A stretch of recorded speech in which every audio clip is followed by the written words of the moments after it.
Thank you for tuning into the live show. You know what time it is. It is your boy Genesis. Yes, sir. I am back like I never left.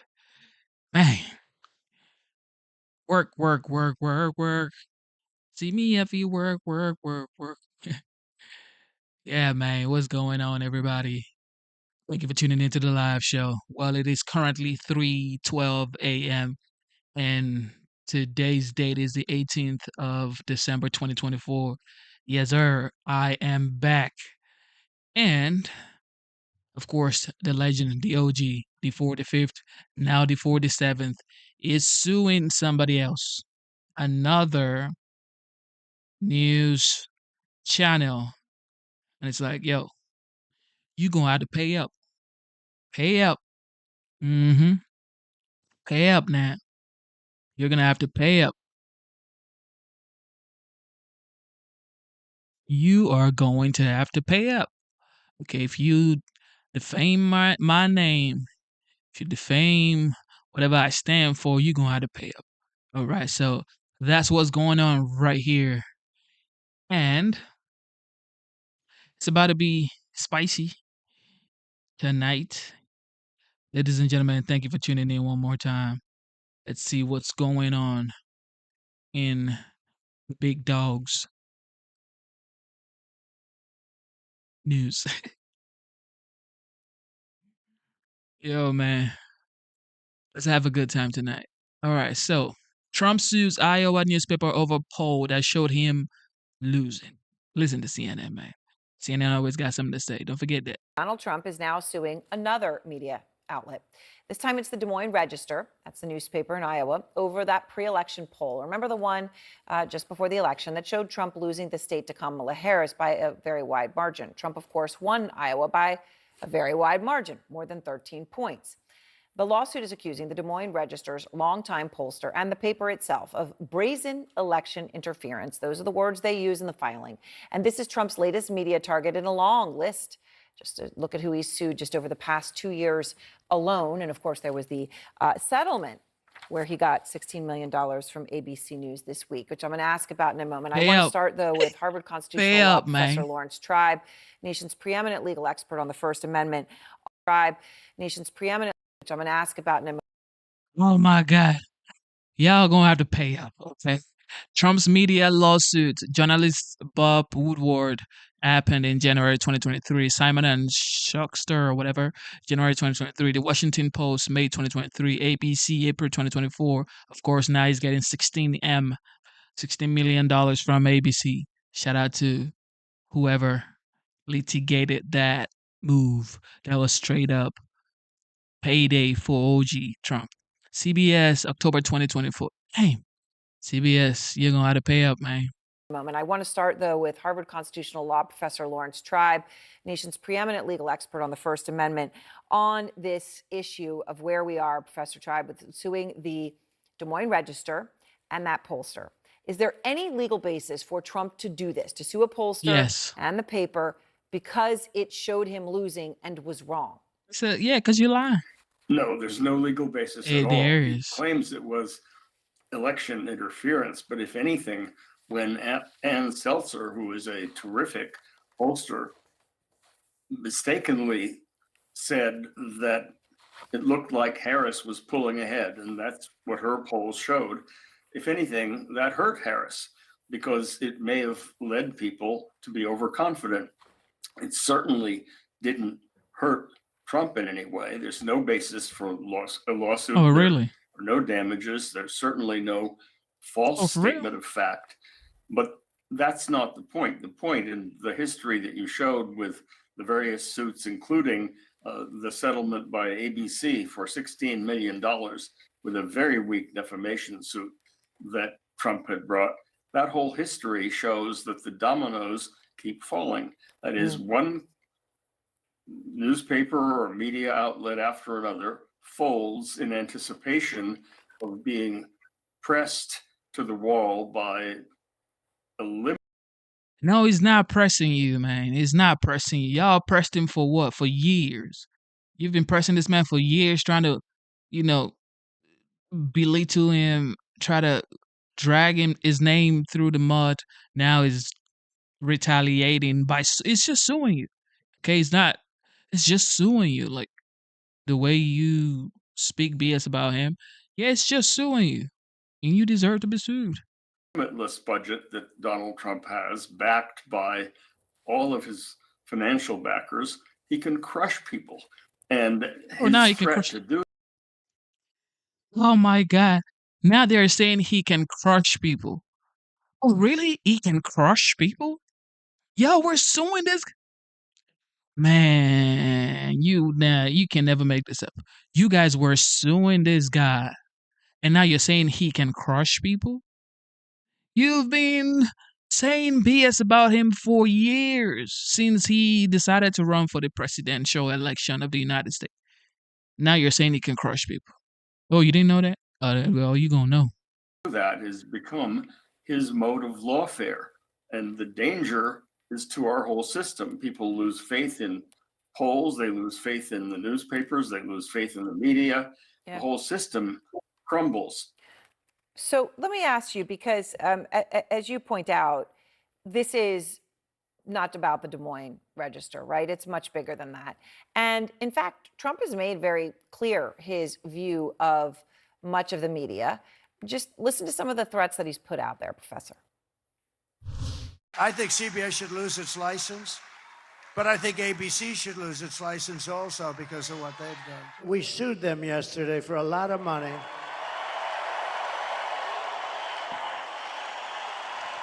We sued them. And I sued them, and we call it election interference fraud. New York Times is the enemy. Washington Post is the enemy of the people, too. All right, so that's just some of it, though. I mean, just on Thursday, Professor, he said this. CNN is We about had to a get great the boot first suit. term, despite a lot of turmoil caused unnecessarily. But the media's tamed down a little bit. They're liking us much better now, I think. If they don't, we'll have to just take them on again, and we don't want to do that. Mm-hmm. How dangerous is rhetoric like that in reality? Man, please. Incredibly dangerous. It's not just rhetoric. When he says we've tamed the media, what he's really saying is that we call them the enemy of the people, and then we threaten to crush them financially please. and otherwise. And especially when media outlets are owned by very wealthy corporations or individuals who have a multitude of interests. Jeff Bezos owning all kinds of things in addition to the Washington Post. Yeah. Example of that kind. When that happens, then people who want to, go along with those in power are tempted to squelch the media outlets, and freedom for of real? the press Yeah. is undermined, and that's essential to democracy. So, So Professor, that yeah, autocrats lead this way. I just wanted to ask you about the ABC case specifically, because they settled that defamation case. They're donating $15 million to his presidential campaign and paying his legal nah. fees for another $1 million. So $16 million, also a public apology coming from ABC. Yeah, I'm they better curious, Professor apologize. Tribe, what you think the significance of that precedent is that ABC chose to do that. Well, it was a case that ABC was destined to win, because the only thing that Trump could say is that George Stephanopoulos used the word rape somewhat loosely. He used it the same way the judge who had presided over E. Jean Carroll's lawsuit used it. The technical definition of rape is not what was at issue. What was at issue is whether there was deliberate falsehood on the part of ABC and George Stephanopoulos. And they were not able to prove that in any way, shape, or form. They couldn't even prove the damages. What kind of damage to his reputation, given everything that he bragged about what he does to women? There was no damage to his reputation. So it was a weak lawsuit. He was destined to lose it. But rather than basically be on the wrong side of Donald Trump, Disney, the company that owned ABC, obviously put pressure on ABC to cave. And that sets a terrible precedent, because it means that whenever a media outlet is part of a conglomerate, the business interests of the owner can induce that media outlet to silence itself. And when that happens, those who would criticize the leader of government, those who would criticize the president or the government, Yeah. are basically chilled. And that is the beginning of the end of democracy. Professor Tribe, I appreciate your Bunch of time as cap. always. Thank you, sir. Bunch of cap. Bunch of cap. Yeah, bunch of cap. Yeah, bunch of cap, man. We ain't gonna take that. Bunch of cap. We've heard this for what, 8 years? Yeah, we ain't gonna go for this no more. Yeah, bunch of cap, man. Anyway, we're not gonna waste time on that bunch of cap. We're gonna move on. Canada is going wild. Okay, because Trump keeps calling Canada a state. Trump keeps calling Justin Trudeau a governor. Man, this Trump, man. D47, he has no chill. Canada's going bunkers right now. Check it out. Tonight, Donald Trump throwing Canada into chaos after calling Canada a state and calling its prime minister Governor Justin Trudeau. Oh, God. Comes as Trump's nemesis in Canada. The country's deputy prime minister, Chrystia Freeland, who's also its finance minister, is man. gone. She abruptly resigned after clashing with Prime Minister Trudeau, saying Oh, he yeah. is not doing enough to stand up to Trump and Trump's threat of 25% tariffs on every single good that comes into. What can he do? He cannot do.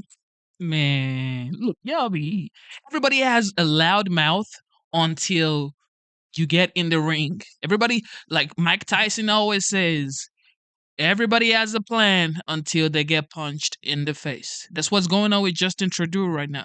He was having a loud mouth, thinking the OG wasn't going to win. Now he's won. You are in the ring with the 45th, now the 47th president-elect. You ain't finna do nothing. You can't do nothing. You're going to have to listen or be the 51st state of the United States. And you're going to be Governor Justin Trudeau. The United States from Canada. Trump calls her toxic. But there is another top Canadian official now taking Trump on tonight, Ontario Premier Doug Ford. He is calling for his country to use every tool in our toolbox, a direct quote, including cutting off Canadian energy to the United States if Trump follows through with his threat. Warning, quote, the Americans are going to feel the pain as well. Premier Ford is out front with me tonight. And Premier, I appreciate your time. And I want to just start here with your proposal itself. What exactly does cutting off Canadian energy to the United States look like? Well, first of all, Aaron, thanks for having me on. You know, that's the last thing I want to do. I want to sell more electricity, more power to our U.S. friends and closest allies Bro, in the you world. can't do that. But You know that's a you tool ain't that doing we that. have in our toolbox. We power over 1.5 million homes in Michigan and counties in Michigan and New York State and Wisconsin. That's the last thing I want to do. I want to sell more energy to the U.S. I want to sell more critical minerals to the U.S. Again, we're the closest trading partner, closest allies. We do $1.3 trillion of two-way trade. That's more than Japan, China, UK, and France combined. I just feel we aren't the enemy. The big problem, in my opinion, is China. Cheap Chinese products going through Mexico. They're slapping a made in Mexico sticker on, shipping it up through the US and Canada and costing American and Canadian jobs. So, when you talk about that Americans will feel the pain if you have to go through with this, you specifically threatened to turn off the lights to 1.5 million Americans. And I say that just because if you're specifically talking about electricity coming into the U.S. from Canada, that only makes up about 1% of annual U.S. electricity consumption. That's according to the EIA here in the U.S. But, Premier, when it comes to crude oil, if you go bigger, you're looking at Canadian exports to the U.S., 60% of America's total oil imports come from Canada. So do you want to go bigger in this? If these tariffs are going to go through, should you reciprocate with tariffs, not just on electricity, but on crude oil itself? Well, we ship down. Yo, this is the wildest BS I have ever seen. This lady right here is an American journalist that works for CNN. And she's here suggesting to this guy that is from Canada, she's telling him, maybe you should also do what you're planning to do on electricity, do it on oil too. She's telling him how to attack. I mean, you can never make this up, guys. Listen to this BS. not just on electricity, but on Uh, going to go through. Should you reciprocate with tariffs, not just on electricity, but on crude oil itself? hey, Well, we ship down 4.3 million barrels every single day. If there was a tariff on what? that would increase gas I by think she's a $1 a Canadian. gallon. She That wouldn't must go be a over very Canadian. well.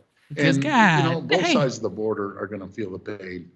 We rely on each other. Ontario is a big auto province. Yeah. And I want to work with the U.S. I love the American people. I spent 20 years of my life there in Chicago, in our Chicago Goodly. facility in New Jersey.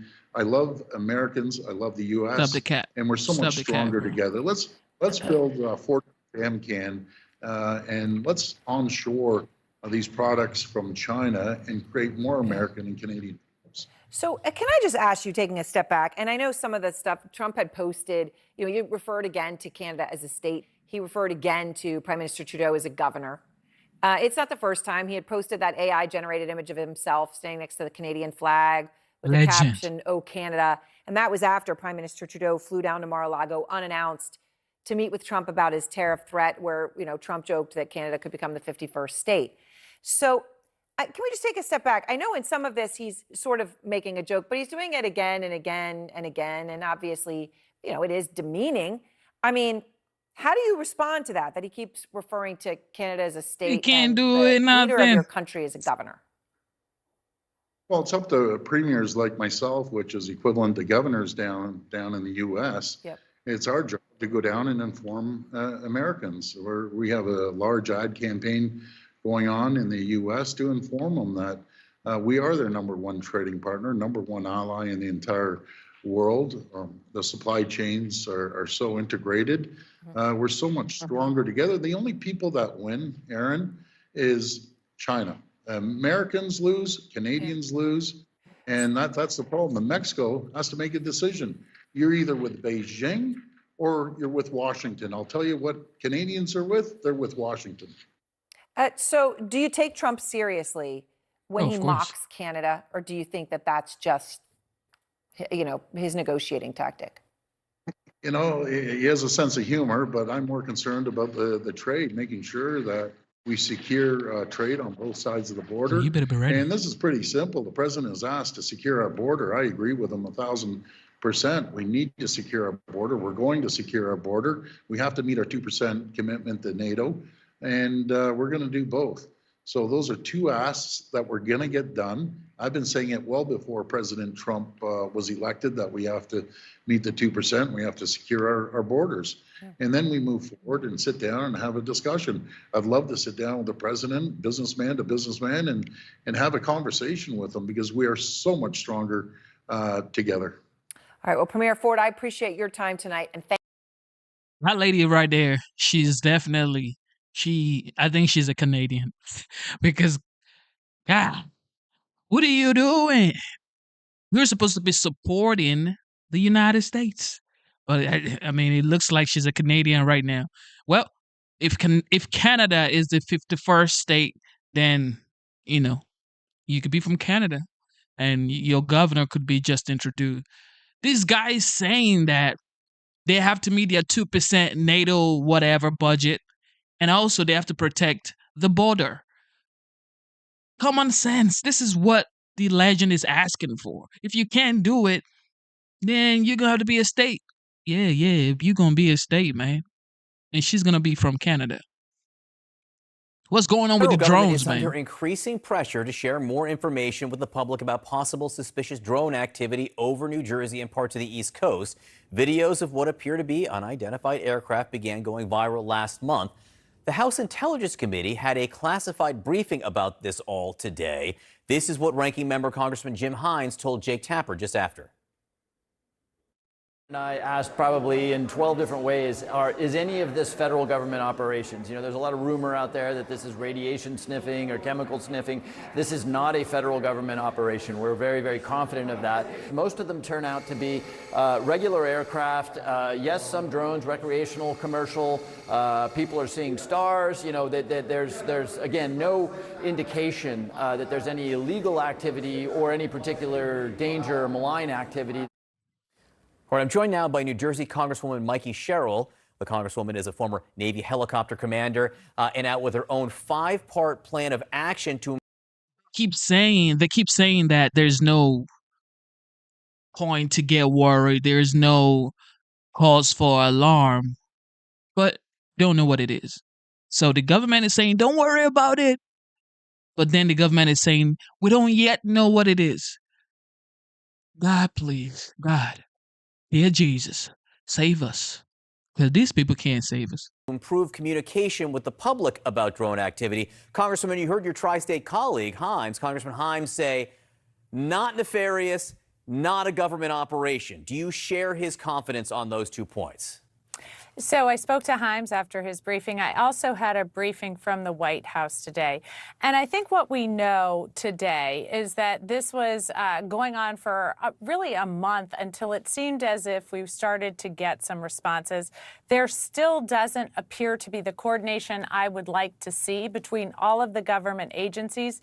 Even at the White House briefing, myself and Pat Ryan, 2 military veterans, were just sort of asking questions, and I don't think either one of us felt like even the White House briefer had the information that we had from being on the ground and speaking to our military bases. But it does appear as if sensitive equipment is finally on the ground after, as I said, almost a month to get it there.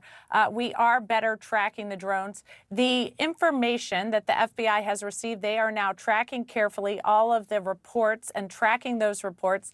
They have not identified any threats at this time. But again, we have still quite a bit of work to do as we are behind the power curve here. So that's what we know at this point. And I think we can feel very good about that to date. But I think what we don't feel good about, what I don't feel good about, is a sense that this took too long, that communication still, and I'm still hearing this on the ground from law enforcement, communications are still not flowing appropriately to everyone who needs to understand where the investigations are leading and then get information to the public about what is being found.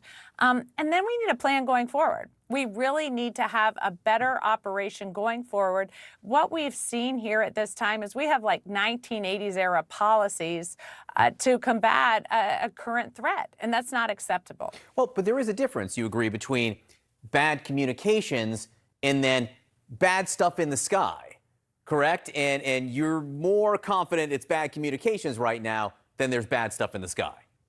Well, I think I feel better about that right now. I feel like we are moving towards that at this time. I'm still, though, not convinced that because it's not just bad communications with people on the ground. It's not just bad communications with the people of New Jersey. I worry that our government organizations are not communicating well with each other, which is why going forward, we need a better plan of how we are going to address this, who is going to be in charge, which agency, who is going to lead the other agencies, and then how are they going to get the equipment we need very nimbly, very quickly on the ground so that the FBI can track this. And at this point, I do feel better about that. I feel like we have the equipment on the ground. We are tracking it. We are not finding the threats that people are worried about. Yet, I still feel as if we still have to have more information. I would like more confidence in what is being communicated to me is all of the information that the agencies have, that they are collating it all together, and an understanding of if anything remains outstanding that we're concerned about. And this is all part of the plan that you proposed, yes? Exactly. That is correct. This going forward has to work better. It can't take a month for people to get the equipment on the ground we need. It can't take a month for people in government to start accepting that people are seeing things in the air and responding to just that. You've seen a lot of stuff in the air. It was part of your job for a long time. So when you look up, are you willing to accept what John Kirby has told us, what others have told us, that a lot of what people are seeing? So this is the greatest nation in the world. The strongest nation in the world, the smartest nation in the world, the nation with the most millionaires, the city that harbors the most millionaires on earth, New York. So with all those billions and trillions of dollars that the United States reserves. We have the most lethal military, but we don't know what's in the sky. So our government is telling us that we don't know what's in the sky. No, we don't know. So we don't have control of our own airspace. Yeah, that's BS. Are planes and helicopters. Not all, but a lot of what people are seeing. Sure. I think that's true. I think most people in New Jersey think that's true. A lot of what is being seen, we have a very heavily trafficked state. We have major international airports. We have smaller airports. We have helicopters going overhead. Look, I think we are all willing to accept that the majority of air traffic over the skies in New Jersey at night are actual commercial air, is actually commercial air traffic. And then I also think that we know there are a lot of hobby drones. My kids have received drones for Christmas a couple of years ago. But we want to know those larger scale drones. Is there any evidence of that? Is it simply law enforcement now patrolling the skies, which they are doing with their own equipment? Or is there something else out there? And I think at this point, with the equipment that we now finally have on the ground in New Jersey, we are starting to track what's going on in the sky, and we are not seeing any threats. We are not seeing any signs of any threats. I feel very good about where we are headed. I still want to see better communication and be assured that all of the government agencies have come together, have responded to this, and understand what's going on and understand what's been happening in our skies over the past month. And I assume you were not pointing the finger at your own kids here, even though they, like so many others now, have drones that they're flying at all hours. They have been grounded. Right now, as we are going through this and trying to determine this, my kids' drones have been grounded. Congressman Mikey Sherrill, we appreciate your time. Thanks so much for being with us tonight.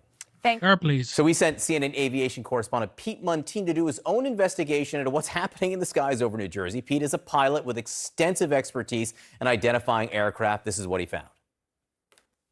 We are on the lookout for drones. With drones, where fears first took off, New Jersey. Ocean County Sheriff Sergeant Kevin Fennessy is one of about a dozen drone officers responding to calls and now tracking flights from inside this major crimes command center, now turned into a drone war room. It's wild the amount of air traffic over New Jersey, and especially over Ocean County. The sergeant says, sure, many of the calls the department gets are actually airplanes, helicopters, medevacs, planets, even stars. But they have seen things they just cannot explain. A sheriff's lookout drone tethered to the ground captured this video. We had something coming at us, and as it's coming at us, it stops, it does like a 180 in the air and then drives away, and then comes back and does like a giant U around us. So that's not normal for aircraft. So this is really happening? We think so. It's definitely something that whatever we're seeing, we can't figure out what it is. The federal government reiterated Tuesday that the vast majority of purported drone sightings are in fact airplanes or drones flying legally with no threat to public safety. But don't say that to the folks on the not shy to tell me about what they have seen. I think it's drones. Too many people have seen them to it not be real. I haven't seen it. I do think it's legitimate, but I don't believe that nobody knows where they're coming from. I haven't seen any legitimate drone sightings in this current flap around New Jersey. Science writer and conspiracy expert Mick West investigates possible drone sightings and says that you can too. If you get the details, the date, the time, and the location, you can actually look up what was in the sky at that point and look at what direction they were looking in, and you can see that it was actually just a plane. We're on the boardwalk, the sun is set, and the sky has really come alive. You can see almost why folks are reporting so many drone sightings. Off in the distance over the Atlantic Ocean there, I can see several planes. I'm corroborating here with the same app that they use over in the command center. This is called ADS-B Exchange, showing within about a 20-mile view planes broadcasting their position live. There's an Atlas Air cargo flight that just left not too far away from here, going out flight that's coming in over the Atlantic, turning north to go into JFK, and then another really bright light above those two. That is Jupiter. But it's the things that cannot be explained so easily that have folks here really concerned. Deputies like Kevin Fennessy hope the truth is still out there. We're not drone hunters. We're just trying to see if we can figure out what's going on, where they're coming from, and try to put this to bed. The Pentagon is deploying drone systems to 2 military bases here in New Jersey. Naval Weapons Station Earl is the closest, only about 25 miles away from where I'm standing. The goal is to detect and identify drones, not shoot them down. The idea is to jam the signal between the controller and the drone itself in hopes that the drone will essentially land on its own. John? Piedmontine, Hey, this is a joke. This right here is a joke. Shout out to Joshua. Joshua, I think this is a joke. Like you said, this is incompetence right here.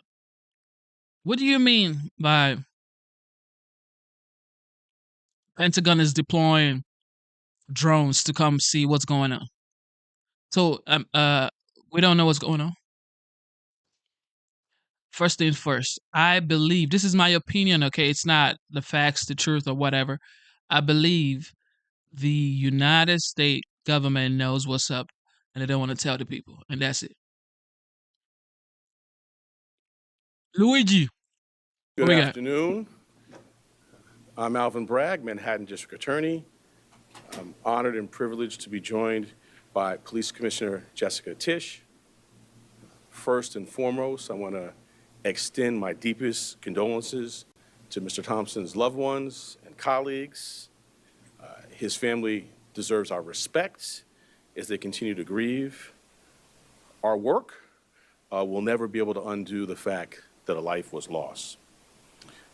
We are here to announce that Luigi Mangione, the defendant, is charged with 1 count of murder in the first degree and 2 counts of murder in the second degree, including 1 count of murder in the second degree as an act of terrorism for the brazen, targeted, and premeditated shooting of Brian Thompson, who, as you know, was the CEO of UnitedHealthcare. This case was made possible by the collaborative efforts of the phenomenal public servants you see before you today, and so many others who are not here.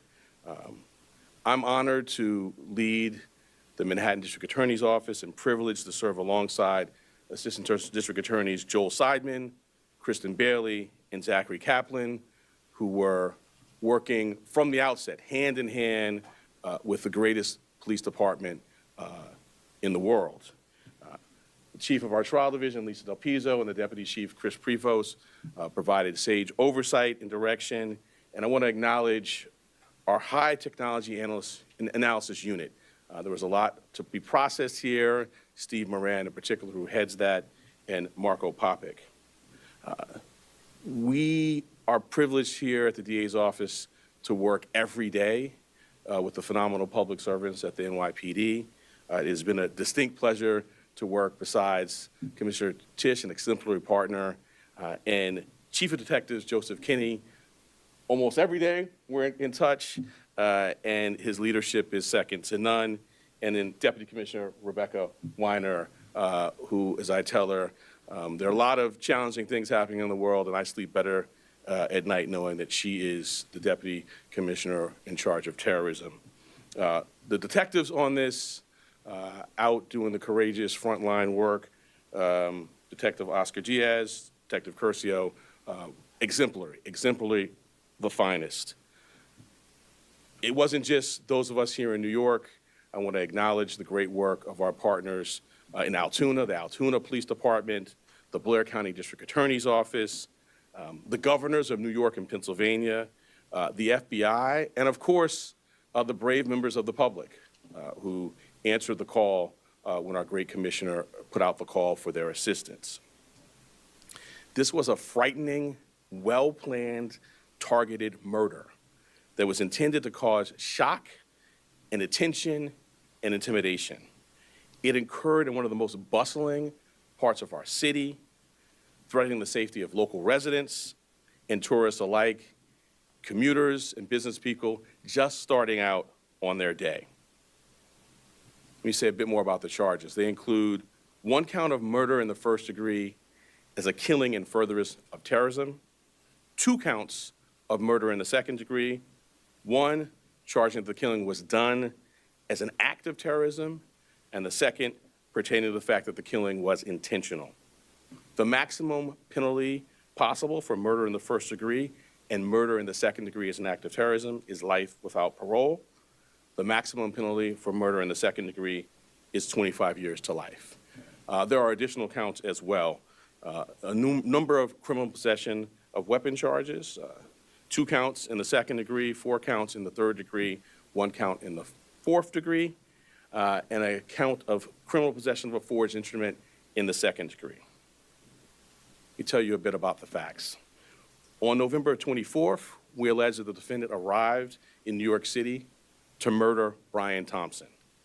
After the defendant arrived in New York City on a bus at Port Authority, he checked into the hostel on the Upper West Side using the name Mark Rosario with a fake New Jersey ID. On the morning of December 4th, the defendant left the hostel just after 5:30 a.m. and traveled to Midtown. For nearly an hour, we allege the defendant waited in the area near the Hilton Hotel, waiting for Mr. Thompson to appear. From 6:38 a.m. to 6:44 a.m., the defendant stood across from the entrance of the hotel on West 54th Street. When he saw Mr. Thompson, he crossed the street and approached him from behind. We allege he then took out a 9mm 3D printed ghost gun, equipped with a 3D printed suppressor, and shot him once in the back and once in the leg. The defendant then fled northeast on 54th Street and took an e-bike uptown before getting into a taxi that took him to West 178th Street and Amsterdam Avenue. On December 9th, the defendant was spotted at McDonald's in Altoona, Pennsylvania. The local police were notified, he was arrested, and he was found with a 9mm handgun, a suppressor, 2 ammunition magazines, and the same fake New Jersey ID he used at the hostel. I want to say a word about ghost guns. These weapons are increasingly proliferating throughout New York City and the entire country. Involving technology will only make this problem worse. Last year, over 80 ghost guns and ghost gun parts were recovered in Manhattan alone.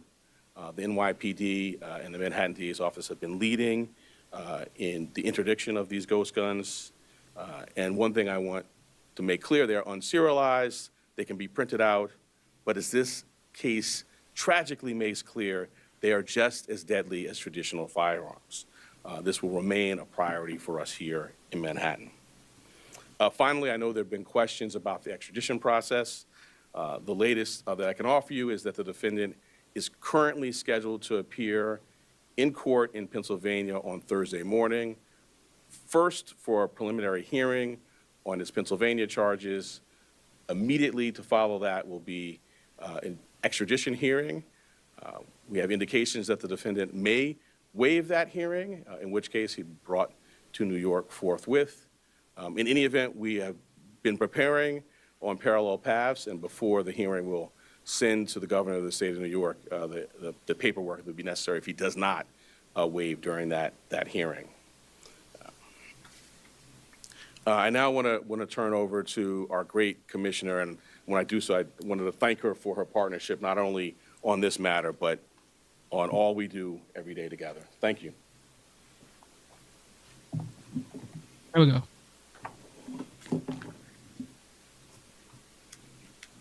Good afternoon, everyone.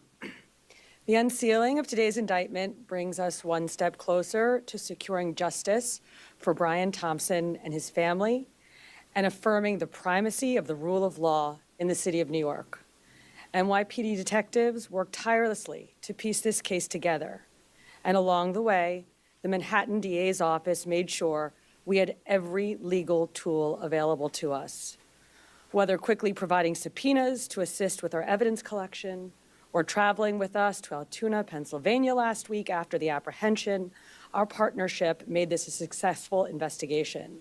So I'd like to thank District Attorney Bragg and his team for their work in bringing this case forward. Part of that work included the relentless collection and analysis of surveillance video by our detectives, which ultimately produced a clear image of our suspect. That image was shared far and wide through the media, and thanks to an observant McDonald's customer and the employee who alerted the police, Mr. Mangione was quickly brought into custody. This outcome is why we always emphasize the critical role of the public in our public safety mission. So again, I want to thank everyone who saw something, said something, and did something. That is why we have a suspect in custody today. As DA Bragg said, Luigi Mangione is now formally charged and indicted for murder. And let me be perfectly clear. In the nearly 2 weeks since Mr. Thompson's killing, we have seen a shocking and appalling celebration of cold-blooded murder. Social media has erupted with praise for this cowardly attack. People ghoulishly plastered posters threatening the CEOs, other CEOs, with an X over Mr. Thompson's picture, as though he was some sort of a sick trophy. And yesterday, the New York Post reported that some extreme activists were circulating a deck of cards with other most wanted CEOs to be targeted for assassination. These are the threats of a lawless, violent mob who would trade in their own vigilantism for the rule of law that protects us all. Let me say this plainly. There is no heroism in what Mangione did. This was a senseless act of violence. It was a cold and calculated crime that stole a life and put New Yorkers at risk. We don't celebrate murders, and we don't lionize the killing of anyone. And any attempt to rationalize this is vile, reckless, and offensive to our deeply held principles of justice. There we go. Now, as we await the extradition process in Pennsylvania to complete, we continue our public safety work here at home. Luigi Mangione now charged with first-degree murder in the killing of UnitedHealthcare CEO Brian Thompson. A New York grand jury indicting him on what is a rare and serious charge in the state of New York. This specific way that they're using first degree is typically reserved for cases involving the killing of police officers or first responders and for serial killers. And it comes as a prison official tells our Jason Carroll that Mangione has met with his New York defense attorney, Karen Friedman-Agnifilo, visiting Mangione on Friday in the Pennsylvania prison where he's being held. We're also learning that his family still has not visited him. In fact, Mangione has not had any visitors except for his attorneys. Denny Freeman is out front, outside the prison in Huntington, Pennsylvania. And Denny, you're learning new information about what Mangione's life, what these days have been behind prison walls as he now faces these major new charges tonight. Yeah, that's right, Aaron. We have updated information about Luigi Mangione's interactions with the outside world since he's been in prison, or better said, the outside world's attempt to interact with him since he's been behind bars behind me. As of today, per a spokesperson for the Pennsylvania Department of Corrections, we've learned that Mangione has received 157 entries or deposits into his prison commissary account. We also learned that as of this morning, he's received 33 emails and 6 pieces of mail. Aaron, that's up from the just 2 pieces of hard mail that we reported he received as of last night. And still, like you noted... Damn, this boy Mangione, he got fans, man. He got fans. I ain't gonna cap. He has fans, loyal fans, and they're rooting for him. I don't know, man. I can never condone what he did, but he has fans. He has fans. Aaron, the only visitors, though, he's had behind these bars has been his attorneys so far. And this again comes all after those blockbuster new charges were announced in New York earlier this afternoon. As you noted, the Manhattan DA officially announcing that new indictment on first-degree murder charges in New York, and also by a grand jury indicted for murder of the second degree as a crime of terrorism. DA Alvin Bragg saying clearly this was a killing intended to invoke terror. Now, on Thursday morning, Aaron, that's when when we're going to see the next step of these proceedings involving Mangione. It's going to be here in Pennsylvania. He's scheduled to have 2 hearings back to back, one on those Pennsylvania charges, then the other one right after on extradition. According to CNN's Kara Scannell, we do now expect him to waive that extradition and to go voluntarily to New York. That's according to his attorney. And if that's the case, a prison spokesperson, Aaron, tells us that he could leave Pennsylvania. Speed. Shout out to Speed. Speed says, and these drones are sniffing for gamma rays, looking for nuclear warheads. So you're saying that this is what the drones are looking for? Because if the government comes out and say, you know what, we're looking for gamma rays, maybe potential nuclear warhead, everybody's gonna go crazy. So that kind of news, you can't even put it on mainstream media. It's like, what? Everybody's gonna be trying to travel out of the United States. Right from that courthouse after that proceeding, if that is in fact what ultimately happens. So this story, at least the Pennsylvania portion of this story, not quite done yet. But again, we're learning more about his life here before he likely ultimately heads back to New York. Aaron? Absolutely. All right, Danny, thank you very much. And all of that, significant detail there from Danny's reporting. Joey Jackson joins me now, criminal defense attorney. So, Joey, okay, I want to get your reaction to some of the details that Danny had there. First, though, when he's talking about the charges, first-degree murder, to some, just, you look at this and you go, a guy comes and assassinates someone on the street on video in the streets of New York. That's first degree. But it actually, in New York State, things are different. It was second degree. Yes. They get to first degree because they say that this was intended to terrorize. Yes. And so do you think this is a very, very high bar, right? I guess it means he can never, life without parole, no way around it. Is the DA going to get a conviction on that? So this is what they're doing. What DAs generally do is they charge, number one, the conduct that's relevant to the offense.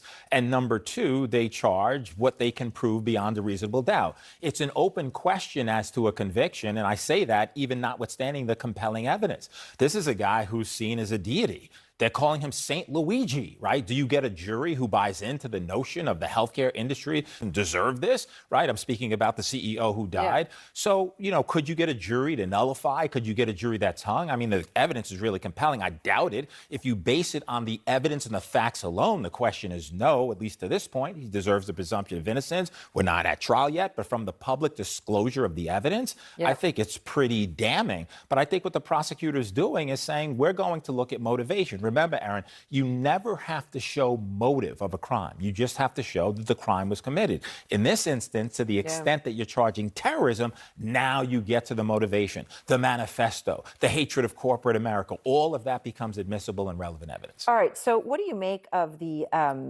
what Danny's reporting? 33 emails, 6 actually hard mails. That's odd to think about what those would be. 157 deposits for the commissary. I guess that's people giving him money, basically, to buy food in the prison. When you look at all those things, does anything stand out to you? It does. I mean, the fact of the matter is that he struck a raw chord. If you listen to people who are on social media speaking about him, there's a hatred of the healthcare industry. Yeah. And he picked a face of an industry. You're looking at UnitedHealthcare, largest, they insure 1 in 7 people. And so who are you going to target but them? Yeah. And I think that's what functioned into the DA's charge of the first-degree murder for terrorism. Clearly, he had a message. Quickly before we go, police were talking about his mother, and when they had talked to her about whether it was her son, they had a conversation where she didn't indicate that it was her son in the photograph. They'd reached out when the San Francisco Police Department said, hey, this looks like him, hadn't found him yet. They reached out to her because she'd filed the missing persons report. She didn't indicate it was him in the photograph, but she did say it might be something she could see him doing. Well, that's troubling and problematic, and it raises the question morally, right? Whether she could have had any intervention to prevent this. Did she know that he was turning this dark, right? Indications are, though, Aaron, that he'd been out of touch with the family since July, and there had been a break with respect to the communication. But if you know something like that, maybe you get someone help in treatment or do something else other than allow them to engage in this behavior. But the people, I've never seen social media reaction that is so on a person's side who committed just a blatant murder. Yeah. All right, Joey, thank you very much. And Stacey, your take on the extradition, do these new charges, first-degree murder and terrorism, does that change any of this? It really doesn't. What's going to happen when he appears in Pennsylvania, if he goes forward and waives or consents to extradition, I should say, then New York law enforcement will already likely be in the courtroom in Pennsylvania. He'll be processed out of the Pennsylvania system. He'll still have a hold from the pending charges in Pennsylvania, which will wait out indefinitely while New York addresses its case, and they'll transport him right back to New York and get him into an arraignment in front of the New York Supreme Court criminal, which is for felony indictments.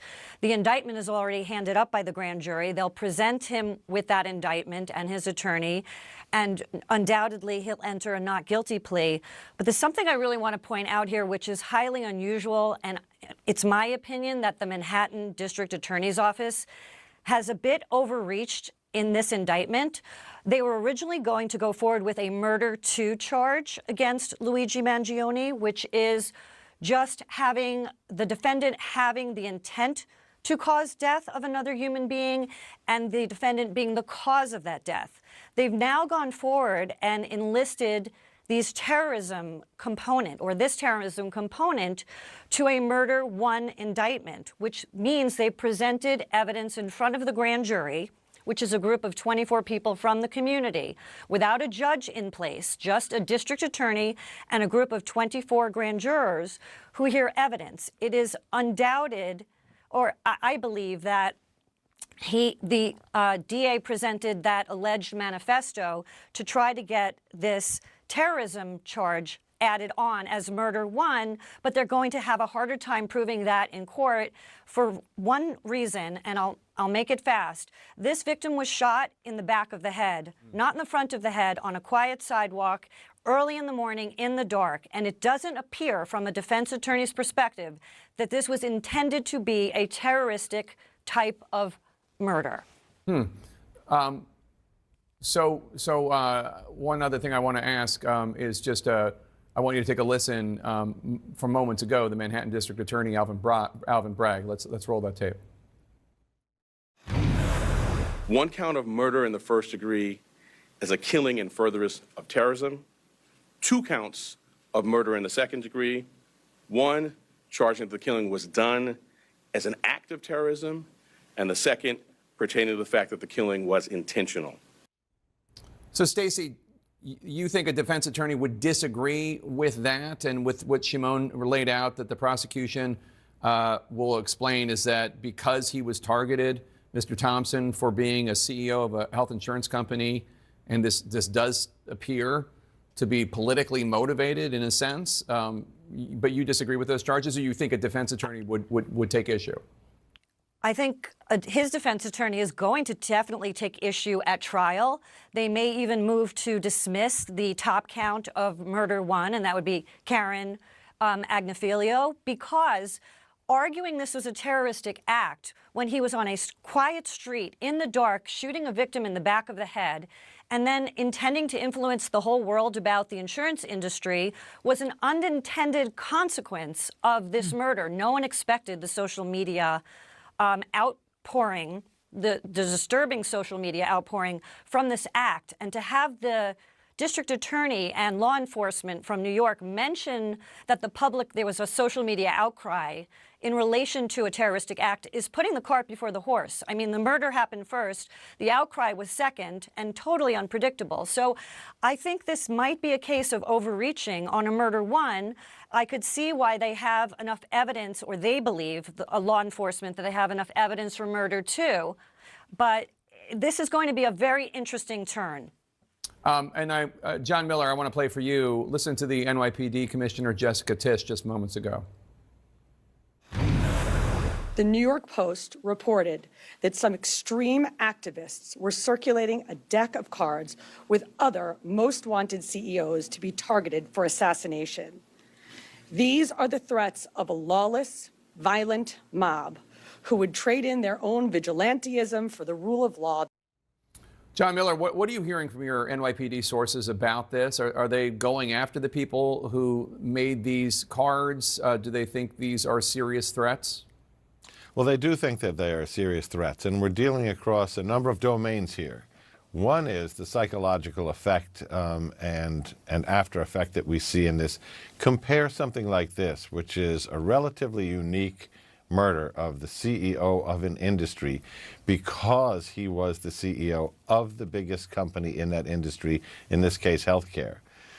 In school shootings, we see what they call the contagion effect, which is one of these things happens, it gets a great deal of attention, and the next person who was already thinking of something like that then may accelerate their plans. The idea that this has become a social media phenom, the idea that somebody has printed cards, the idea that just outside a high-level meeting of CEOs of a number of companies at a hotel last week, wanted posters of CEOs were posted on lampposts and scaffolding around the block showing their faces with their salaries underneath. Brian Thompson's was among them with an X across his face. The posters said, Brian Thompson's claim was denied, his claim to live. Whose claim will be denied next? This is the propaganda of terrorism, and this is in part why the Manhattan District Attorney charges the case this way. Now we know what they know, which is he had allegedly a manifesto on his person referring to these parasites in the plural, not the singular. What we don't know was, did Luigi Mangione have plans to kill more? But what Commissioner Tisch is trying to do here is sound a clarion call, an alarm, saying the NYPD and law enforcement in general will not tolerate this going from propaganda to action, and that they will track down who's ever responsible in any case. Ladies and gentlemen, what is going on? 2025 is about to be spicy. That's something I can say for a fact. 2020 is going to be spicy. What do you guys think? I mean, with all this going on, this is going to be a spicy year moving forward. Man. I mean, did you guys hear about the school shooting in Wisconsin? The lady also wrote, the 15-year-old girl also wrote a manifesto about how men should be, extinct. It's like, what is going on? Anyway, Elon Musk facing issues. Tonight, the New York Times is reporting that federal agencies have opened at least 3 reviews of Elon Musk and SpaceX, looking into alleged repeated failures to comply with government protocols that protect highly sensitive U.S. state secrets. The Defense Department's continuous vetting mandate for security clearances is pretty clear. Musk and SpaceX are to report itineraries and meeting notes during their foreign travel. Instead, the Times reports tonight that Musk and SpaceX have repeatedly left out details or even the mere existence of meetings that he has had abroad. Musk is also required to report the use of even prescription drugs, and the government bans the use of federally prohibited ones like marijuana, which is why you cannot smoke if you have a security clearance. It made us recall a moment that happened in 2018 with Joe Rogan when Musk bans the use of federally... Oh, man. They're coming after Musk. You can't do nothing. I mean, come on, man. This man is supposed to save the astronauts from space.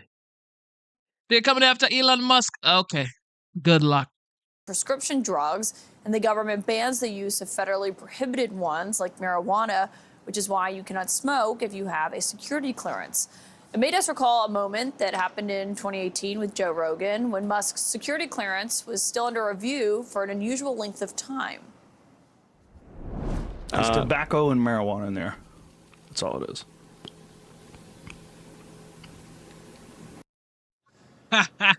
The New York Times says that Musk reportedly surprised defense officials when he posted in 2023 online announcing his occasional use of ketamine. This new report raises questions and some concerns about Musk's interactions with world leaders at a time where he has very deep influence in the president-elect's inner circle. He responded to the Times piece, writing, quote, "Deep state traitors are coming after me using their paid shills and legacy media. I prefer not to start fights, but I do end them." My source tonight was Trump's longest-serving national security advisor during his first term. Ambassador John Bolton is here. And Ambassador, it's great to have you, because when you look at these reviews and what is alleged, a failure to disclose these details, how serious is that? Well, first, let's start with a proposition. This is a news story, and it's not Holy Writ, so further evidence may be forthcoming. But Musk's response to it, I think, is really irresponsible. The defense contractors take this continuous vetting process very seriously. Their contracts can depend on it. And given the amount of contracts that Musk has with the federal government, it's very important that he and his company comply with these obligations, just like everybody else. This may sound very intrusive, but you know, when you contract with the federal government, especially the Defense Department, they have what they call an open kimono policy, which is they know everything about you. If you don't want to contract with the government, don't contract with the government.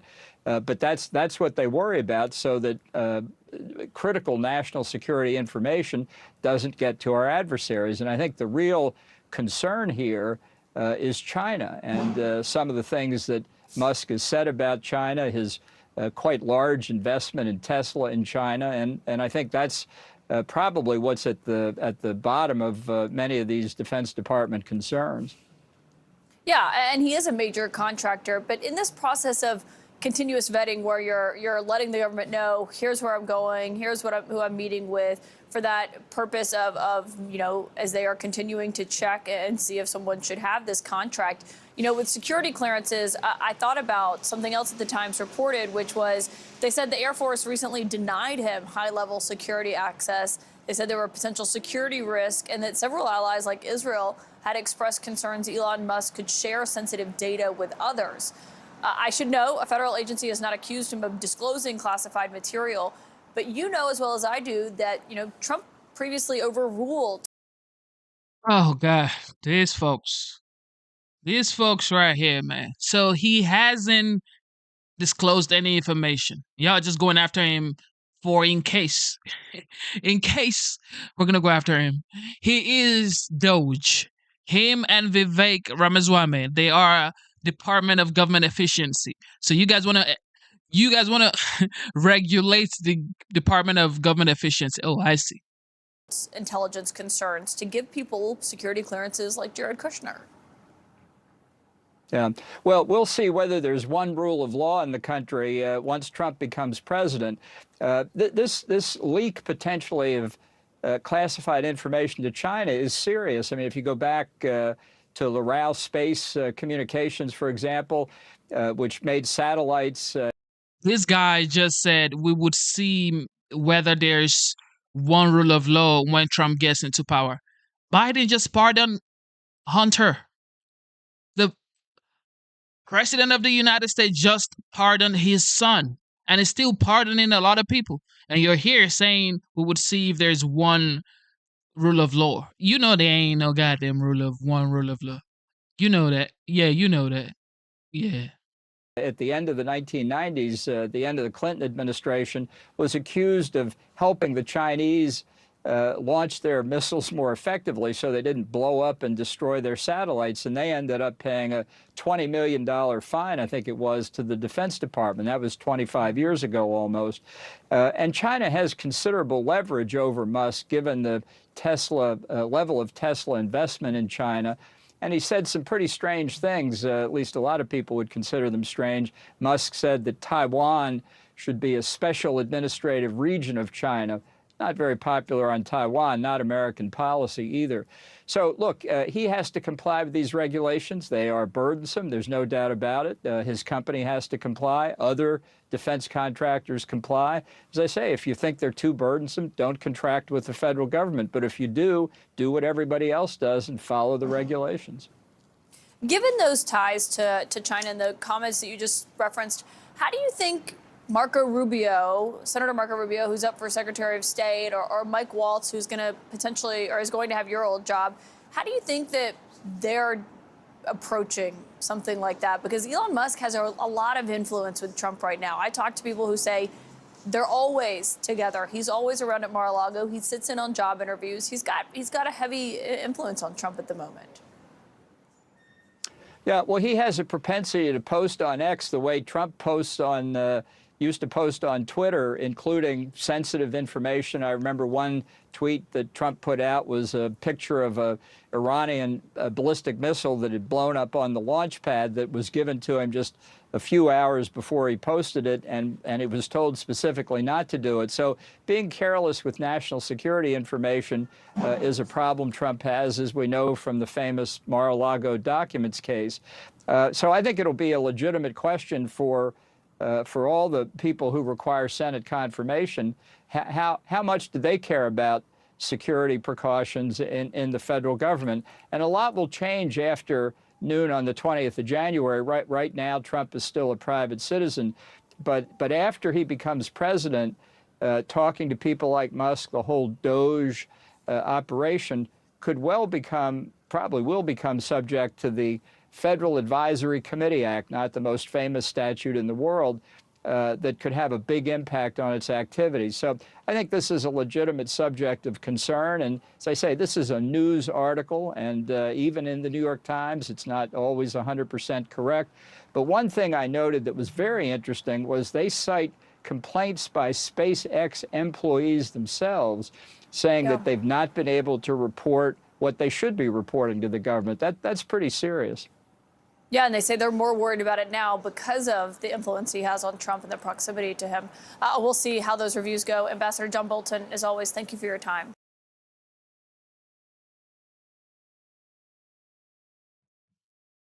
More cap on cap.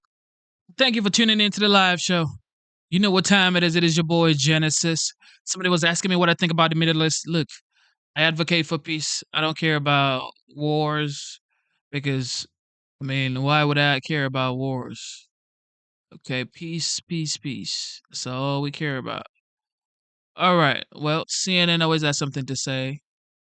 What do you guys want to know about? Let me know in the chat.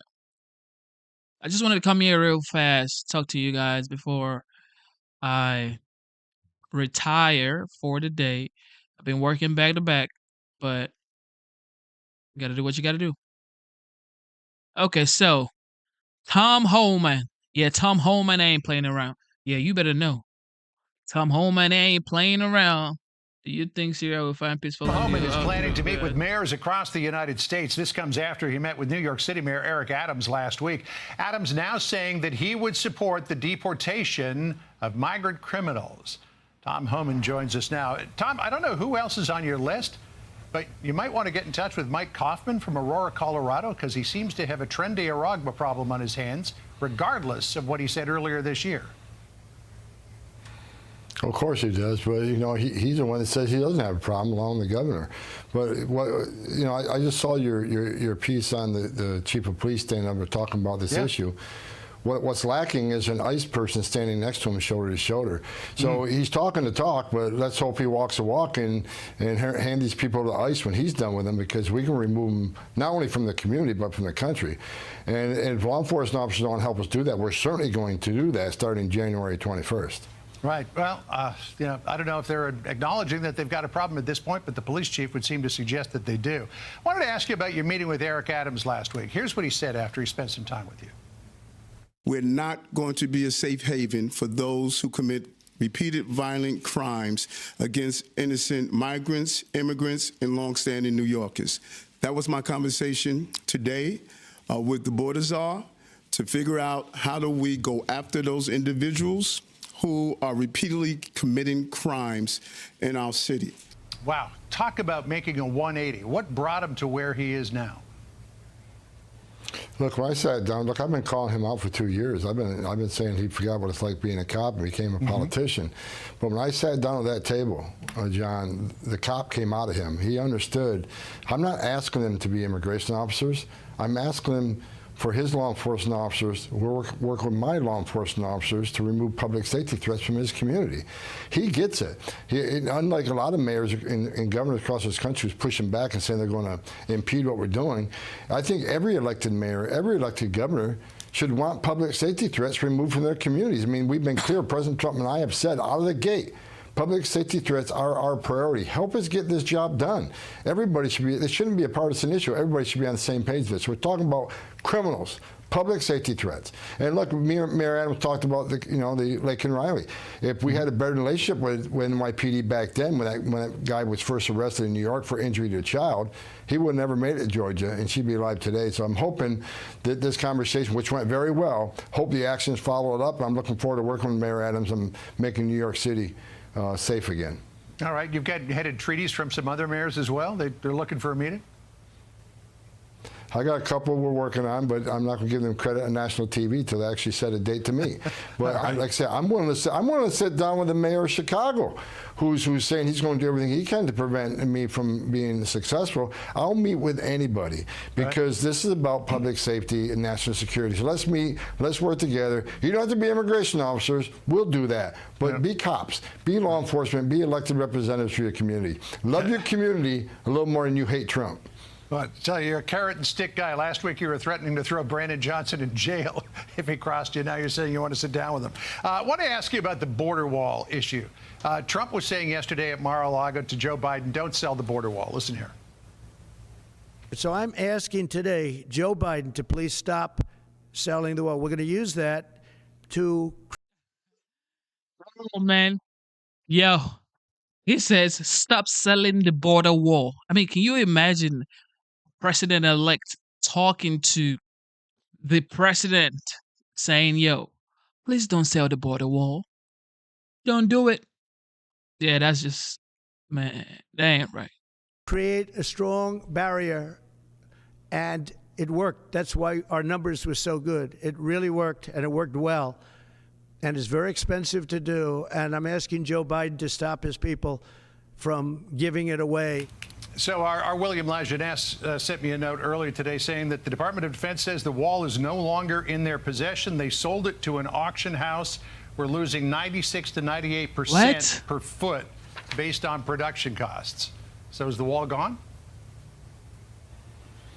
Look, I'm talking to Lindsey Graham about this. Yeah, some of the wall's already gone. It's a shame that the taxpayers paid top dollar for this wall, and now they're selling it for pennies on the dollar. And we're going to have to buy it back? Taxpayers got to pay twice for the same material? It's ridiculous. I think there needs to be a full investigation who was involved with this decision. This isn't their wall. It's America's wall. The taxpayers paid for it. They have no business making taxpayers double down on that. And getting back to Brandon, the mayor of let's be clear. I want to sit down so I don't have to lock anybody up. Bottom line is, if they cross that line, John, if they cross that line in Peters, if they cross that line in knowingly harboring concealed illegal alien, well, I'm going to seek prosecution, but I'm hoping to prevent it. I'm hoping we can all work together to take as many public safety threats off the street as possible. I can do more with their help, but if they don't want to help, I'm coming to do it anyways. You're not stopping me. Well, judging by what we've seen at some of the public meetings in Chicago lately, you got some backing on that front. Tom, always good to spend time with you. Thank you, sir. Hey. Yeah, he ain't playing around. Tom Homan ain't playing. Tom Homan ain't playing around, people. I'm telling y'all, Tom Homan is not playing around. Colorado, as police investigate what they call an evil and vicious kidnapping at an apartment complex. Yes, that apartment complex that has been terrorized by members of the violent Venezuelan gang Tren de Aragua. Police are not confirming if the suspects are part of that gang, but they say they are believed to be undocumented Venezuelans accused of tying up and beating two people last night, stabbing one of them and robbing the home. Senior correspondent Alicia Acuna has the whole story for us as she reports live from Denver. Hi, Alicia. Hi, Martha. The Aurora police chief says that the two victims, who are a man and a woman, are also Venezuelan migrants. And he says they were brave to call 911. The details of this crime are just horrific. Police detained up to 15 suspects believed to be Venezuelan migrants as well, who they say broke into an apartment, took the victims to another unit where they were bound, pistol whipped, and the male was stabbed. They were terrorized for more than 4 hours before the victims promised not to call police if released, and they were. And the victims did call authorities. Today, the police chief had strong words for the White House. I had a discussion with an individual from the White House, and that occurred back on September the 23rd, I believe. And that person basically told me that, hey, once these immigrants get across the border, That's all we really care about.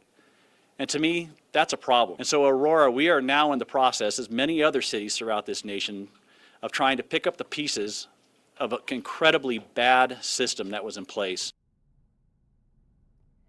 This is the same complex, as you mentioned, Martha, where that Ring camera captured armed TDA members. The chief says there's no question last night's attack was committed by gang members, but can't yet confirm that these are TDA. Today, the Aurora City Councilwoman who sounded the alarm on this issue had this to say. Tired of this situation being downplayed. I am tired of this being portrayed as just another gang in Aurora. This is actual human suffering of the most vulnerable community, the ones who would otherwise be afraid to call 911. And Martha, those two victims are still in the hospital. Martha. Click here to subscribe to the Fox News YouTube page. Thank you. Rende Aragua. Man. Ladies and gentlemen, thank you for tuning into the live stream. This was going to be a quick stream. I just wanted to talk to you guys and go retire for the day. Godfather, thank you for tuning in. Who else? Okay. Let's see what Kamala Harris is saying. Fighting for the future. Kamala Harris is back to give more pep talks to her Democratic Party. She let down after losing in a landslide. Not one battleground state did she prevail. The Veep addressing young leaders and trying to console them by talking about all the fan mail that she's getting. Watch. These letters share a common theme. There we go. Yes, there is disappointment, but there is also resolve for the future. We must stay in the fight. I ask of you this. Don't ask for nothing. Those here and anyone watching, that you will not walk away. And I ask you to remember the context in which you exist. Yeah, I did that.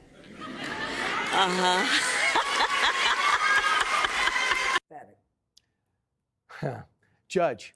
What? We're doing the show. So I'm just wondering when you. I'm going to continue. And speaking of dysfunction of the Democratic Party, it looks like. Please pay attention. There's no love lost between the Obama Pod Save America host and President Biden. Trump isn't president yet. A fact that's getting easier and easier to forget as Joe Biden seems to be disappearing from the public stage as his term comes to an end. I guess what I'm more concerned about is less like, am I seeing Joe Biden enough? Maybe he's right that people don't want to hear from him. It's more like, do I feel confident right now that Joe Biden behind the scenes is thinking of every single way he can try to future-proof the White House? Do I think Joe Biden himself is like at command thinking about this? Like right now, like I don't. So, Harold, let's begin with you. And I'm just wondering, the people are really concerned about the interim period between when Kamala Harris lost and January 20th, when President Trump takes over, because he essentially is filling a gap right now. Is there legitimate reason to be concerned that Democrats are making things worse by leaving a huge void? I don't think so. Look, I like those guys, the Pod Save America guys. They're all part of they all should be doing what Kamala Harris should be doing also, which is everybody step back for a moment. Stop talking. This is, we lost. We lost the House. We'd already lost the House. We lost the Senate. We lost the presidency. Talking about the things that the vice president was talking about there, I didn't understand what she was talking about, frankly. But if you want to share with people that they shouldn't be down, encourage them to be more active in society. Encourage them to give the president the benefit of the doubt, the new president, and to try to work with him when they think he's wrong, to counter him. Politics has become part entertainment, part culture, part policy, and a dash of politics. President Trump mastered that this time. We should step back and take account of that. Now, these guys saying that President Biden they don't know where he is or what he's doing. He's been that way for 6 months, and they weren't saying those things. So now that we are after the election, they want to say these things, and that's fine. But remember, you have a transition team. Waltz, the National Security Advisor, is working with Jake Sullivan. I have confidence there. The president is aware of everything. The new president's aware of everything that's going on because he's getting all those briefings. So my concern is not that. My concern is more so my party. We were on the other day, and this guy sitting in your seat One day was Charlie Hurt, and Charlie Hurt said in Greg's seat, and Charlie said, I want a strong Democratic Party too. When Democrats are in charge, I want a strong Republican Party. The country is better when both parties are competitive, when both parties are serious, and when both parties are taken seriously by the voters. And right now, Brian, Democrats aren't being taken seriously enough by the voters. And the comments made by the vice president there, whom I respect, is not helping. Step back, listen before you begin talking again about what I agree, but then Senator Fetterman hasn't stepped back. He comments on everything, and I don't think it's hurting the party at all. And sometimes he says things he's always pro-Israel. And he's open to nominees. He's talking about the things we did wrong. I'm saying she didn't say anything. I've not heard anything out of the vice president's mouth saying, here's what I did wrong. I didn't hear her campaign advisors. They got on and said the storm hurt us, this hurt us. They ran a bad campaign. Period. Al Sharpton says, Dana, that Democrats must brag about Biden's accomplishments, not wallow in election trauma. Okay, whatever. Well, I mean, it's just ringing hollow. And in fact, Sheila Nix is the chief of staff, I think, for Kamala Harris. Every year after a presidential election, Harvard does at the Institute of Politics, they interview all the campaign managers. And you get to read it, and it's a transcript. So Karl Rove read it last week, and Sheila Nix, who's the Kamala Harris spokesperson or chief of staff, she said, we ran a flawless campaign. They've had no introspection at all. In addition to that, you thought stories in 2020 commenting about her management style were bad. Think about this. There were all these staffers that worked for the DNC and for her campaign that were told they are going to get paid through the holidays. But guess what? They found out that's not true. They got bounced a couple weeks ago because they had to pay for Oprah and Lady Gaga and others, and that certainly doesn't help a lot of people. She basically, if you had any ideas that she's going to run again and win, she just opened her mouth and erased all doubt. Like that, it's definitely not happening. Imagine you gave her money for her campaign, and you're thinking, she better not come calling and asking me for money again. The last thing I would say is John Hybush. He ran the Reagan Library for a long time, brilliant writer. He lives in California. He's frustrated. He said he has a piece today at his Substack about Kamala Harris for governor. And the last line is, if you're tired of bad governance from Gavin Newsom and yearning for chaotically terrible government, then yes, she's the woman for the job. What's the worst that could happen? Wow. Jesse, they went on and did some analysis, and one of the staffers said that the best moment, the viral moment in the campaign, was her interview with Bret Baier. That they got more fundraising and more social media movement than any other interview. So what? They raised more money and then they just gave it to Oprah and Al Sharpton. Yeah. Who cares how much money they raised? Trump beat Hillary and Kamala, and he got outraised 2-1 on both races. It's not about the money. They launder it anyway. They had a dumb strategy. All she did was speak to a few people in the mainstream media. The one time she crossed over and did Fox, she got annihilated. They were waving the white flag, remember, on the sideline? They were cut. So she didn't do Rogan because she would have been exposed. She didn't do any of these sports podcasts because no one wanted to why talk didn't she do politics, Rogan? and she doesn't know anything about sports. Exactly. It's not just a media problem. It was a candidate problem. Now, did you hear what she just said? Yes. She said, fight. Fight what? Fight who? Fight how? Right. Fight the nominees? Fight mass deportation? She has no idea what she's saying. And she can't say that when Fetterman's meeting with them. She can't say it when all of her donors are at Mar-a-Lago. Yep. The country is not in the mood to fight. The country wants to get it together. Ooh. Also a great book. Available everywhere books are sold. Yes, for Judge? Christmas. And I get what you're trying to say, Harold, that, you got to have two parties and they have to have differences of opinion and they have to come to an agreement. But I think politics is better when politicians come together and fight for the American people. I don't need to have them at each other's throats to do that. I think that the problem with Kamala Harris is that the woman is so inept, she is so incompetent, she is so inarticulate that she was a joke. She was. I mean, I don't know what she stood for. I don't know why anyone would even think that she's got a chance of winning any other seat, any other race. And that she looked down on the New York Times and the Washington Post because she assumed she had all those readers. So, I mean, imagine how they're feeling, the Post and the Times. And she's, no, those are Dem-based newspapers. I don't have to go to them. And yet, since there was no value to them, she didn't try to get new voters when she couldn't even perform with her own voters. She underperformed with blacks. She underperformed with the youth. And she had no interest in doing conservative media. She wasn't interested in I was reading about the monoculture that sports is. Nobody owns sports. That was a place for her to go in and to make some inroads. She didn't bother. And yet Trump was smart enough. A lot of this attributable to Barron. I mean, he understood the value of social media, how viral it goes when you capture something and then it continues to spread.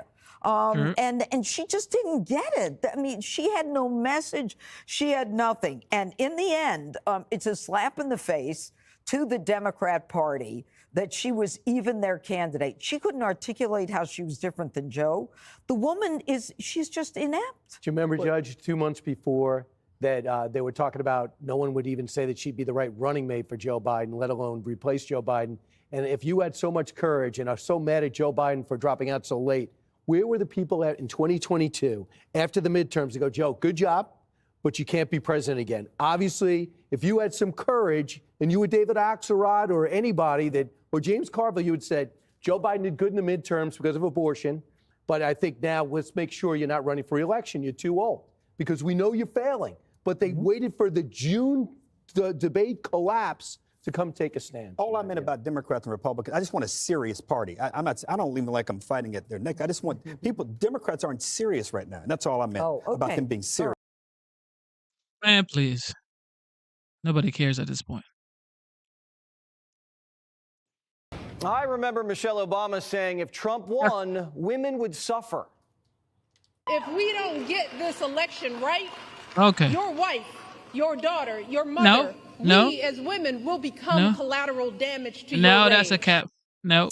Trump's pretty much already president. So let's check in on Michelle. Attention, everybody.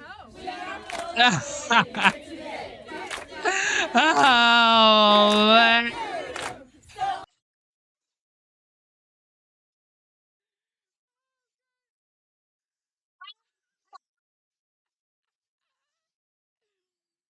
These politicians, bro. Bro, these politicians, they be capping. Oh, man. He's in a private jet flying around.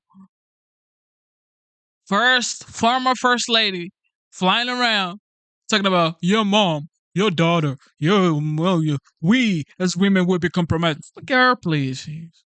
Look at that. Look at that.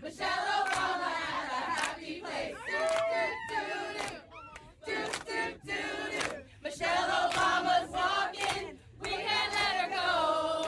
She's a classy lady. We just love her. Oh, God.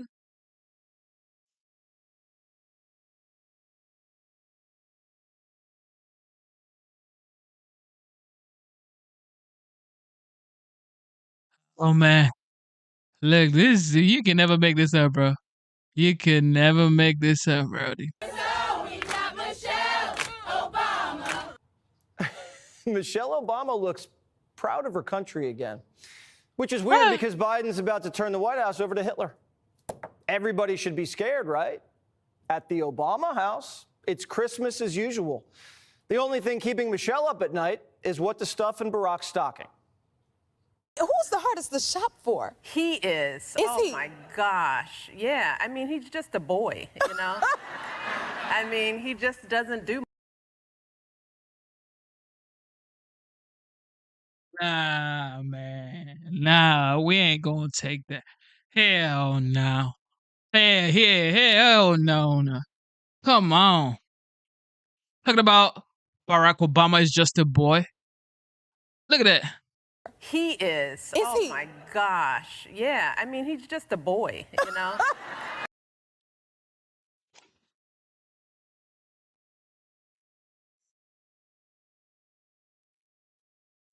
Men, do not marry a lady that would talk about you outside like this. Matter of fact, don't be getting married, okay? If you're young and if you're not married. And if you are married, you better check your wife, okay? She can't be talking about you out like that. Talking about you're just a boy. God, this is the former president of the United States. He's just a boy. What? I mean, he just doesn't do much. He golfs, and there's only so many golf balls you can get a dude. Right. I'm trying to, like, get him clothes that he wouldn't buy, you know? Okay. Because he's also cheap. Well, who is the best gift giver? Hey. What? What? Out of you guys. Probably me. Okay. You know, I think I am because I'm actually paying attention to everyone. Ah, you know? that is the I'm, trick. like, listening. Michelle just said her husband's cheap, doesn't listen, and chases balls all day like a little boy. We'd show you the part where Jennifer Hudson asked Michelle about what it's going to be like living. This is what the Democrat wants for men. Little boys chasing balls, no spine. That's what they want.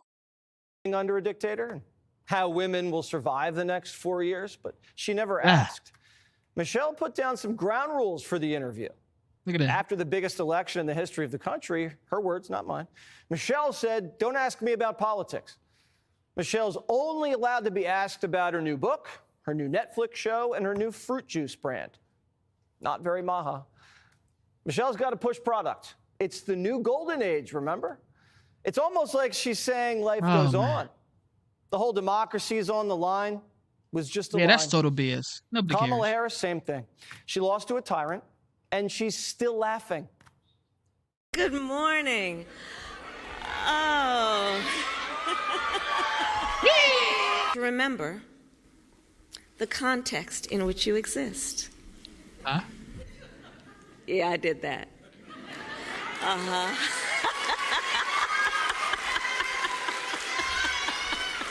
In the face of an obstacle, do we throw up our hands? Yeah.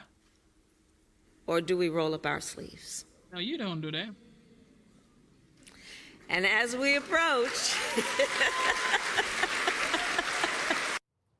She doesn't seem very worried that Trump's not in prison and he's about to take over the military.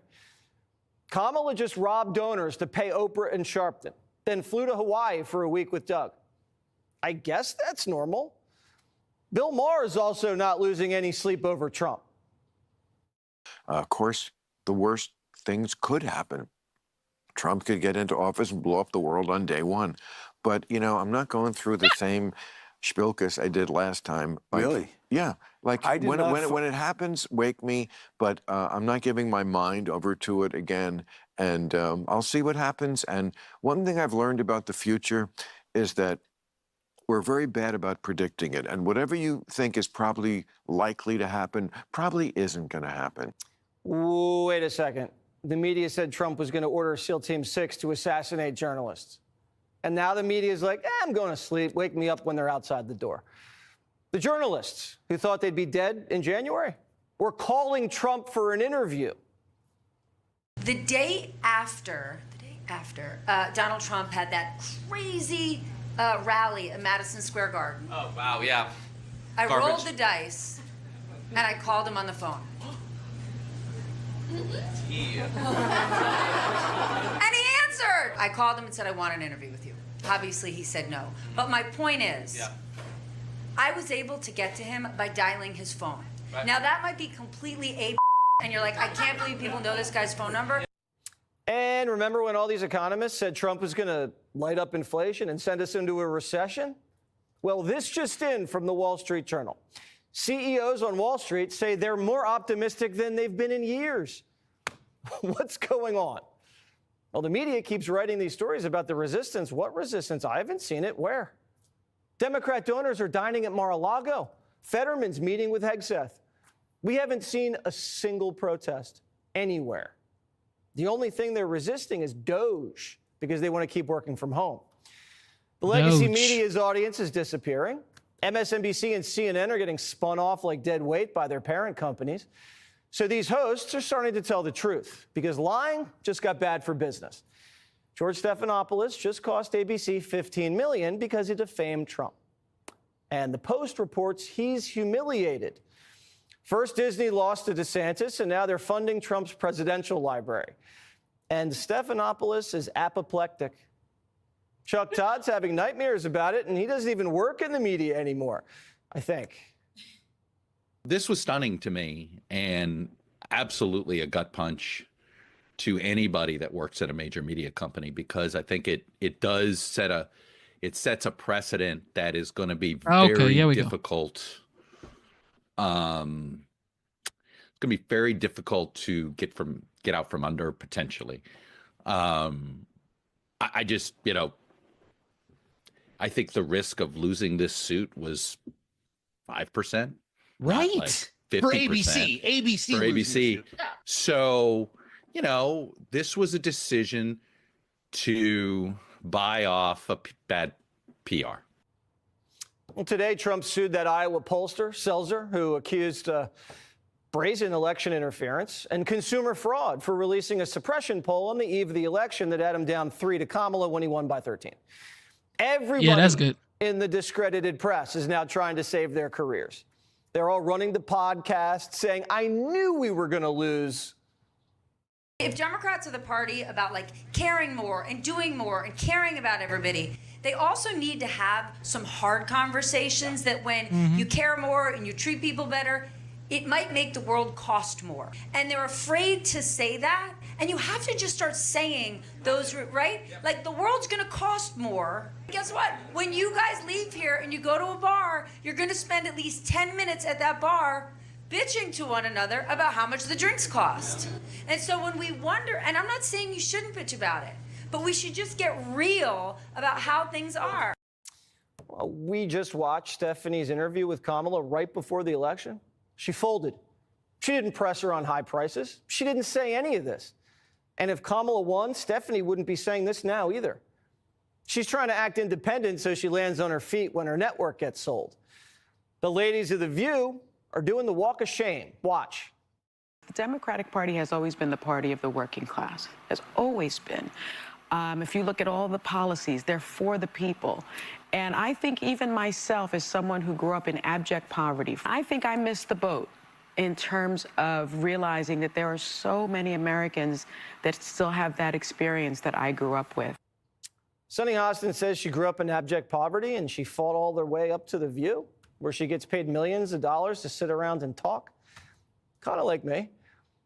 And for the last 4 years, she didn't notice the working class was struggling. She didn't see the prices going up. She didn't see the migrants coming in, the crime. I don't believe that. It was all over. She saw it, and she was comfortable where she was. She didn't care about the people she left behind. And she hated Trump so much and wanted to get along with Whoopi and Joy so badly, she forgot where she came from. And that's great that she's now come around, but I don't know if I believe her. I don't know if she's just saying that to save her skin when the executives shake up The View. Bill Clinton says Democrats have been on cruise control and just forgot about the people they work for. Listen. Well, I think we got used to winning elections and we forgot that every one of them had to be hard fought and that it wasn't just some sort of automatic thing. Once disabling behavior is no longer such a problem because people are more worried about the world they knew crumbling around them without some certainty of where they're going to be in the new world. The Democrats thought they could buy this election, call Trump names, and their base would turn out. But they hurt their people. They took them for granted and never saw the landslide coming because they didn't listen to anything if they didn't like what they were hearing. With either side. But what I don't like about the Democratic Party at this particular moment in time, you keep walking around on your moral high horse, acting like you're above reproach. But I'm sick of all of this. I really am. Democrats, you lost. You got your butts whipped. Own it, live with it, accept it, embrace it, and look in the damn mirror. And stop acting like the problem lies with others. It lies with you. Okay. Your messengers were weak. Your message was weaker. And I know that because the American people said so in droves. Own it. And get off your moral high horse. It wasn't just the message. It was the action. We still haven't heard from Democrats. Maybe we shouldn't have opened the border. Maybe we shouldn't have spent $28 trillion in 4 years. Maybe we shouldn't have put criminals, cross-dressers, and vagrants on a pedestal. Unless you hear that from Democrats, they haven't owned what they did. Actions speak louder than words. Facts. Action speaks louder than words. You've heard from Jesse Waters. Shout out to Jesse. Man, it's about to be spicy for the Democrat Party in 2025 and the United States as a whole, because it's going to be spicy. I'm not even going to cap. It is going to be a spicy year, 2025. And, we might be seeing things we never thought we would see in 2025. So get ready for what's coming in 2025. I don't know what's coming, but I know for a fact, some SHIT might be coming in 2025. Sort of like summer 2020. Remember summer 2020? Yeah. Remember summer 2020? Mm-hmm. So you better get ready. Anyway, thank you for tuning in to the live show. Double tap your screen. It is that time of the day where I say good night. Double tap your screen. Thank you for tuning in to the live show one more time. Instead of looking for perfection, seek for consistency. Never give up on yourself. Never give up on your dreams. Never give up on God. Believe in yourself. Believe in your dreams. And believe in God. It is your boy, Genesis. Thank you, thank you, thank you, thank you, thank you, thank you. We're going to be back here in the morning. Hopefully in the morning or noon. And we're going to do this over again. So God bless you guys. Have a wonderful night. And if you are at work, have a wonderful day at work. We do what we got to do to support our family. And I know life is hard. Never give up on yourself, okay? Keep going. God bless you.